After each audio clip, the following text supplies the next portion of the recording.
He controlled half of London's underworld, yet couldn't protect his own son. Though he'd had premonitions, he never imagined his son would meet such a gruesome end. Harry not only delivered Tommy's body, but also brought the so-called killer. Rich listened intently to the killer's confession, pondering every word. Yet the more flawless it seemed, the more off it felt. Do you have kids?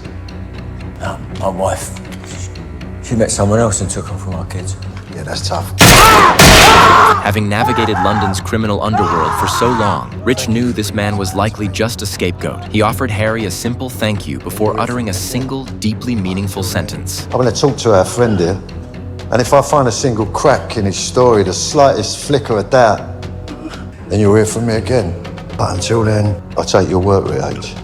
With that, he dismissed Harry outright. The room was left with only Rich and the soon-to-be-tortured fall guy. Fixing his gaze on the man before him, Rich said, Right, my friend. Let's begin. Not long after Harry left, Kyle called him anxiously. Harry wasn't entirely sure either, but he was certain the bar owner was about to endure even greater suffering. He hoped the man could endure it. Meanwhile, Kevin was deeply worried about his son, while Eddie, emboldened by Aunt May's backing, was acting like a tyrant at home. Connor's youngest daughter couldn't stand it anymore, and after a few words, she was publicly humiliated by Eddie. Not only did he refuse to acknowledge this aunt, but he mocked her birth mother as a whore. Connor's eldest son, seeing his sister humiliated by his nephew, immediately retreated like a turtle, afraid to provoke this thug. Aunt May walked in and embraced her precious grandson.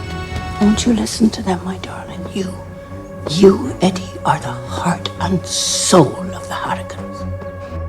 No one outside the family will ever... Seeing Auntie May defend Eddie without any boundaries, the younger daughter finally couldn't hold back her sarcasm, pointing out that Auntie May was the outsider who married into the family, while she and her brother truly carried the blood of the Harrigan clan. Auntie May looked at her with contempt, her words cutting like a knife, saying she was nothing more than the product of Connor's 3-second fling with a prostitute in a bathroom. The younger daughter was furious. Watching this bastard storm off filled Auntie with satisfaction. Seeing her daughter emerge looking hurt, Connor helplessly patted her shoulder and offered quiet comfort. In the kitchen, Auntie prepared a lavish meal for her grandson. Eddie ate the delicious food, but his mood remained sour. He asked his grandmother if he had done something wrong. He had followed Aunt May's advice, killing Tommy for the family's benefit and ensuring the Stevensons had no heir. Yet why did his own family now dislike him? But Auntie May told Eddie that he was the one who most resembled his grandfather. Connor had risen from a poor boy in rural Ireland to become the current Marquis Conrad precisely because he was ruthless and cunning enough. His father, Kevin, was still too soft-hearted to hold on to the family fortune. The future of the family depended on him. Killing Tommy was to ensure the Stevensons dared not bully him again. He still had much to learn. This was only the beginning.